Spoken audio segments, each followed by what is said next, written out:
All right, it's time for us to start previewing the local teams. And first up on the hot seat, he is getting ready to start his second season as the head coach at Loyola. He is Coach Josh Loeffler, and he is up first on our college basketball preview show. Coach, it's Glenn and Patrick. It's great to chat with you. Thank you for taking the time for us this morning. We really appreciate it.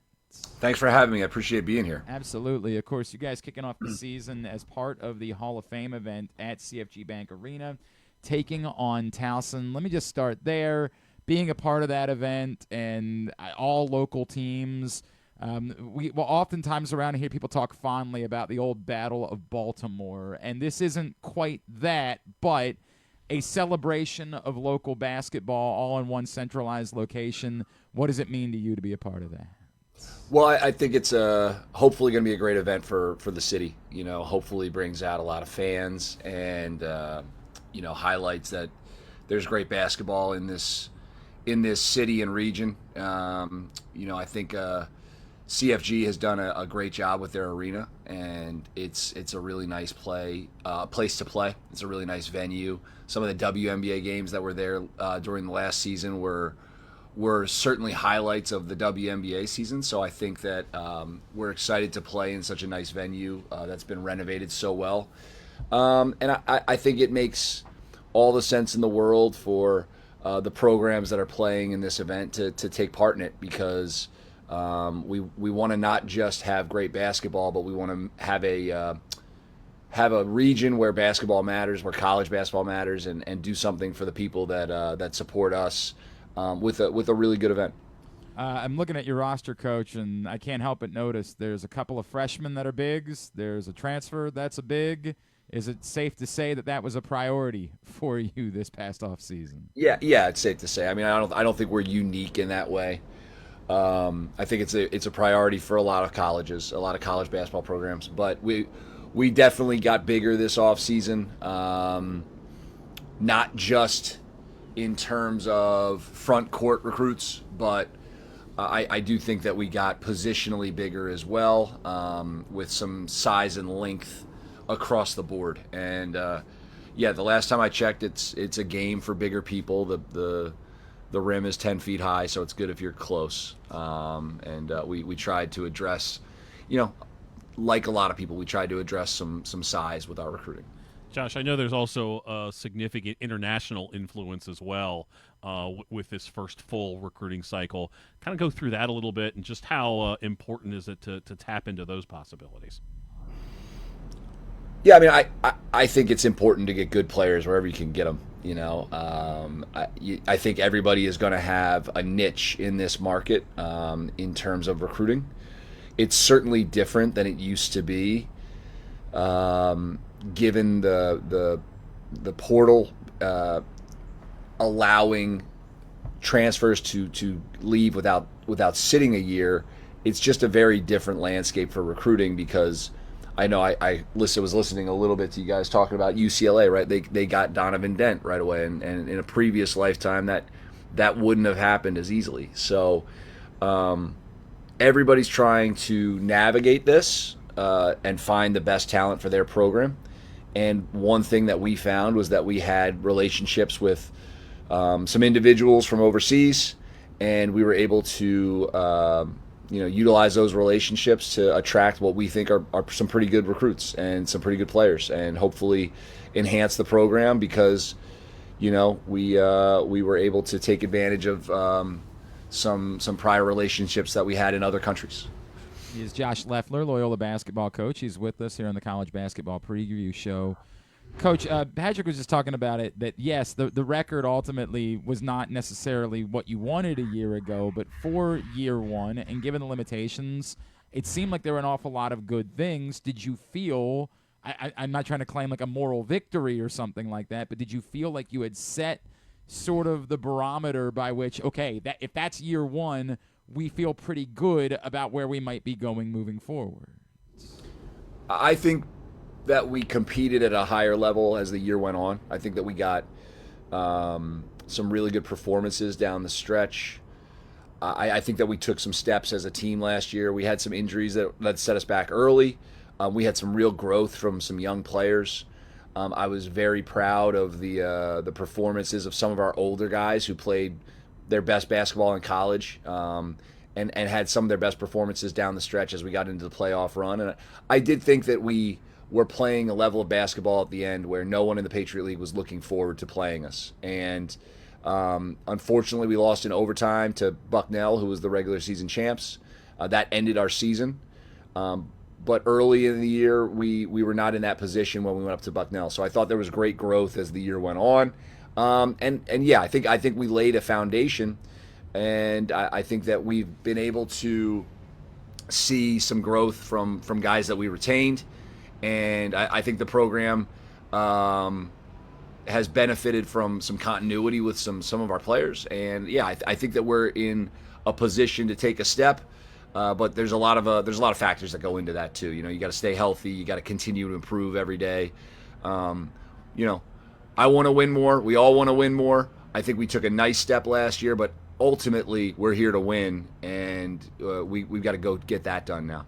Josh, on the continuity and retention piece, Jacob Theodosio, Jordan Stemke, Braden Speed, all guys that are back that averaged double figures or close to it last year. Braden Speed, I think, at 8 points a game. How have all of those guys kind of settled into their second year in your system, and just how vital are those guys taking extra steps this year going to be to get into where you want to get to? Well, I think they're more comfortable with what we do, and that could be as simple as, like, this is how we get ready for practice. This is how we prepare for games. Like having a comfort level and a familiarity with what's expected of you every day should allow you to be better. And I think we're seeing that for each of them. I also think they each had very productive off seasons. They worked really hard. They're all bigger, stronger, older guys now, and we need them to perform more efficiently than last year, with better leadership than last year. We need them to ultimately be better versions of themselves than they were last year. It's not going to be linear, right? They're going to have ups and downs just like anybody. But I'm really pleased with the growth that they've shown. They're all those three guys, and Tyson Commander, some of our other returning guys are all really great workers, and that's been great too. We have a group that really enjoys being in the gym and putting in the work. So I think retaining guys with that kind of work ethic is huge for your program, because it sets the tone for how you go through things every day. Josh, of the group of guys that maybe you brought up some of the injuries, some of the guys that were a little bit more limited that might be looking to take another step forward, or even from the newcomers, are there guys that already you can sense are going to have a larger role with this team this season? That's a good question.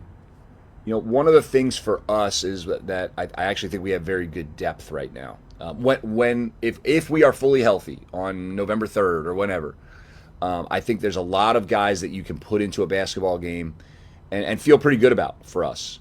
So the size of the role is going to be really interesting this year, partially because I think there's a lot of guys who are pushing for a role in this rotation, pushing for a role in this program. All of the newcomers have demonstrated that they can play college basketball and help. All of our returning guys showed on some level last year that they could do the same. So one thing that I really like is just the competitive nature of every day has been, something that you hope for, because that causes everyone to raise their game. So it's hard to predict exactly what the roles will be, but I'm most excited about the fact that I think we've got a lot of guys who can carve out a role based on their abilities and their work ethic. And I think having great depth is something that we always want to strive for. Josh, to kind of build off a couple things we've already talked about, size and newcomers, Everett Barnes and Emmett Adair, a couple freshmen. I know that you've been very excited about Emmett Adair from Australia, Everett Barnes out of Father Judge up in Philadelphia. Just how have you seen those guys come along here over the last few months, and do you see both of those guys being able to impact things pretty quickly for you? Yeah, I think so. I mean, I think they're both capable of helping us, and doing so early. They're both very mature in how they approach their daily work. They're sponges. They learn. They love to be coached. They're easy to coach, and they value a lot of the details that sometimes you have to teach younger guys a little bit more of. They both care about defense. They both want to rebound. They're not just guys who want to score all the time, although they both can score. So I think that they have really shown the ability to grasp, what's going on in a college basketball program and run with it. And you never really know until you have a freshman how they're going to learn and how they're going to absorb information and how they're going to be coachable. And those two guys have really demonstrated that they are. So you just see them get better every day. You see them guard better every day. You see them communicate better every day. And I think that each of them will help us, and hopefully early on.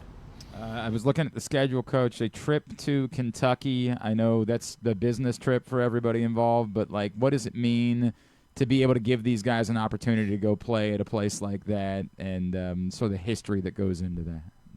I mean, that is part of why you go there. Yeah. I mean, it's not like we don't have other options for travel. You can find a wide variety of high major, big time programs to go play. Kentucky is one of those institutions. Rupp Arena is one of those places that people talk about as they get older.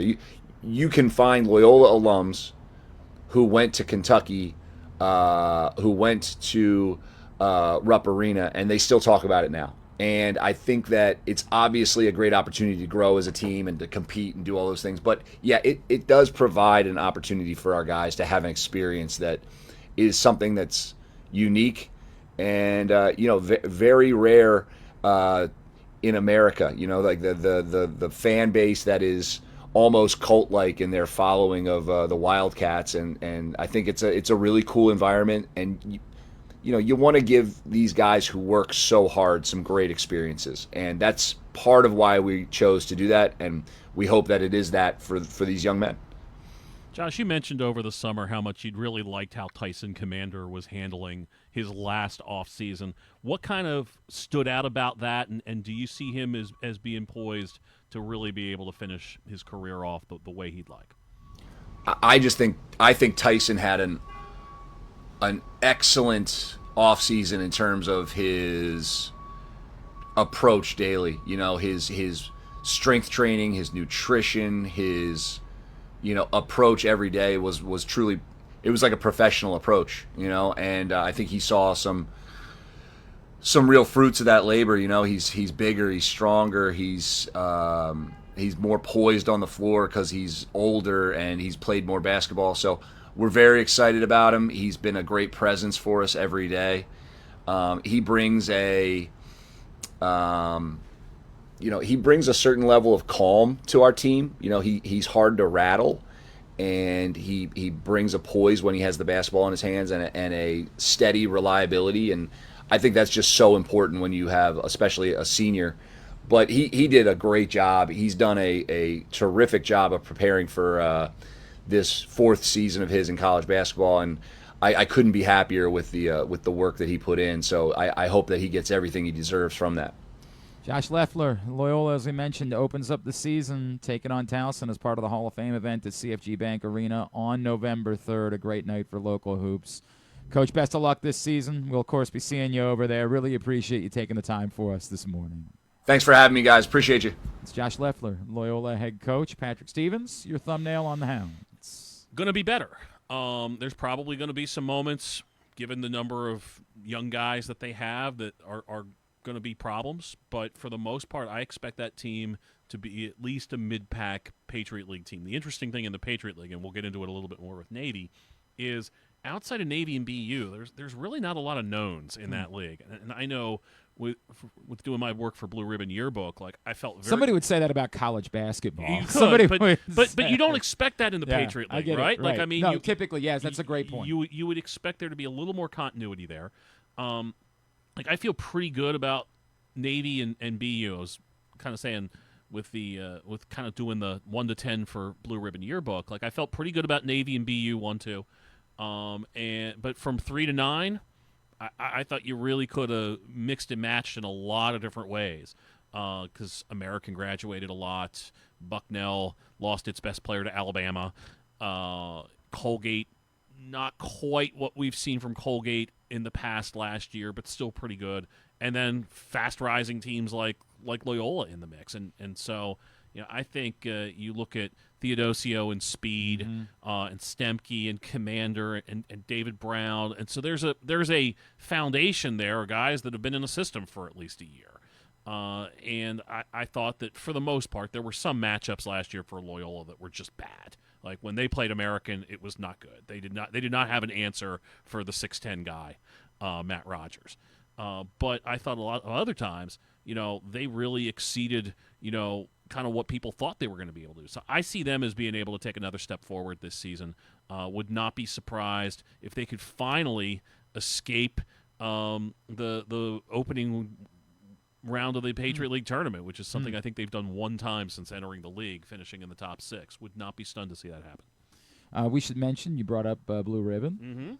I would feel like this is a good time to remind everybody this is a great way to get ready for college basketball season. Blue Ribbon Yearbook.com. And, of course, Patrick does basic. At this point, I feel like half of the book. Not quite half, but 20%. Yeah. 20%. Yeah, it's an awful lot. It's an awful lot of it. Including most of the teams that we're talking Correct. about today. And it's a tremendous resource, particularly at this point as This time. you don't know. You've forgotten. Dude, where did my players go? This is a great way to get caught up on where everybody is and what you need to know about these teams as the year gets underway. And for everything you need to know about high school sports here in the state of Maryland, countysports.zone. It is proudly sponsored by your local Toyota dealer and buyatoyota.com. Scores, schedules, getting into playoff season and fall sports. Countysports.zone is the place to find out about all of it.